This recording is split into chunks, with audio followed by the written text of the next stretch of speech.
सोनिया गांधी ने 18 पार्टियों की बैठक बुलाई। पूरा भौकाल बनाया गया कि यही बैठक 2024 में विपक्ष की जीत और बीजेपी की हार की दिशा तय करेगी। लेकिन जरा इन आंकड़ों पर गौर करिए। उत्तर प्रदेश के 80, ओडिशा के 21, आंध्र प्रदेश के 25 और तेलंगाना के 17 यानी लोकसभा के 543 सीटों में से 143 सीट विपक्षी एकता की इस मुहिम में शामिल ही नहीं हुए। और इस बात की उम्मीद ज्यादा है कि अगले लोकसभा चुनाव के आते आते और भी कई क्षेत्रीय दल कांग्रेस पार्टी और गांधी परिवार से पल्ला झाड़ सकते हैं, ताकि राज्य चुनाव में उनके जीतने की संभावना कम न हो जाए। अब यह सोचने वाली बात है कि जब तक इसी तरह विपक्षी दल एक दूसरे को संशय और संदेह की नजर से देखते रहेंगे तो क्या विपक्षी एकता हो पाएगा। रही बैठक की बात, तो सोनिया गांधी ने हमेशा की तरह किसी और का लिखा हुआ भाषण पढ़कर बैठक की शुरुआत की। उनके संबोधन में आगामी लोकसभा चुनाव का जिक्र संक्षेप में और आखिर में आया। उससे पहले उन्होंने कांग्रेस पार्टी की जी भरकर तारीफ की और अपनी पीठ थपथपाई कि कैसे कांग्रेस पार्टी की अगुवाई में संसद नहीं चलने दिया गया, कैसे उनके लिखे पत्र के कारण मोदी सरकार ने कोरोना के खिलाफ व्यापक टीकाकरण की नीति बनाई। फिर सोनिया गांधी जी ने शरद पवार जी की तारीफ की, फिर ममता जी और उद्धव ठाकरे जी की, और मोदी सरकार से गैर बीजेपी सरकारों के साथ भेदभाव की नीति पर टक्कर लेने के लिए उनकी सराहना की। पता नहीं क्यों सोनिया जी ने देश के भावी प्रधानमंत्री राहुल गांधी जी जो बैठक में शामिल थे उनकी तारीफ नहीं की। जी हुजूरी सामने तब आई जब शरद पवार जी ने ममता जी के इस सुझाव के जवाब में विपक्षी दलों की एक कोर कमेटी बननी चाहिए जिनकी बैठक 3-4 दिन में एक बार जरूर हो की वकालत की। कोर कमेटी की बैठक की अध्यक्षता सोनिया जी या राहुल जी ही करें। शरद पवार जी का इरादा साफ था कि कहीं ममता जी राहुल जी पर भविष्य में भारी न पड़ जाएं। एक तरफ संशय और संदेह और दूसरी तरफ जी हुजूरी।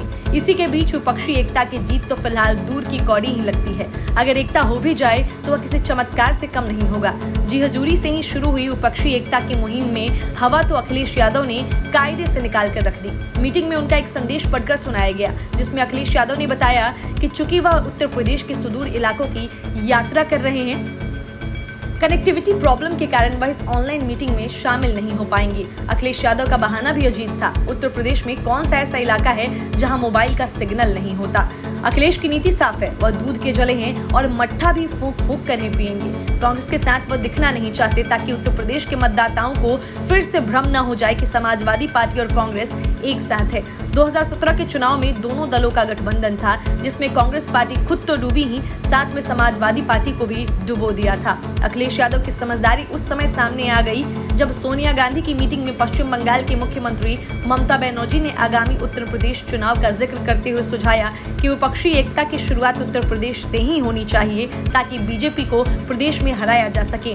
ममता बनर्जी स्वयं प्रधानमंत्री बनने की इच्छा रखती हैं और उत्तर प्रदेश का राजनीतिक दृष्टि से देश की राजनीति में बहुत बड़ी भूमिका होती है। ज्यादातर केंद्र में सरकार उसी की पार्टी बनती है जिसे लोकसभा चुनाव में प्रदेश की जनता का आशीर्वाद प्राप्त हो।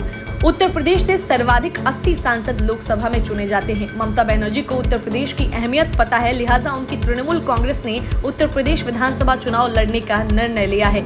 यह अलग बात है कि अभी हाल ही में हुए पश्चिम बंगाल चुनाव में तृणमूल कांग्रेस ने किसी अन्य दल को एक भी सीट नहीं दी, पर उत्तर प्रदेश में उनकी इच्छा है कि समाजवादी पार्टी उन्हें प्रदेश में पैर जमाने में मदद करे। उत्तर प्रदेश चुनाव के मद्देनजर सिर्फ समाजवादी पार्टी ही इस बैठक से दूर नहीं रही। बहुजन समाज पार्टी ने भी कांग्रेस पार्टी की मीटिंग में शामिल होने का आमंत्रण ठुकरा दिया था।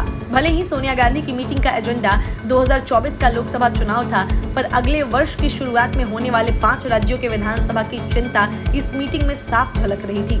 सिर्फ समाजवादी पार्टी या बहुजन समाज पार्टी को ही विधानसभा चुनाव के दरमियान प्रस्तावित विपक्षी एकता से परहेज नहीं है। कांग्रेस पार्टी भी पंजाब में एक भी सीट किसी अन्य पार्टी के लिए नहीं छोड़ना चाहती है। पंजाब उन 3 राज्यों में से एक है जहां कांग्रेस पार्टी की सरकार है। 2017 में विधानसभा चुनाव में कांग्रेस पार्टी की जीत हुई थी और आम आदमी पार्टी और शिरोमणि अकाली दल वहां दूसरे और तीसरे नंबर पर थे। Bureau report, news of India.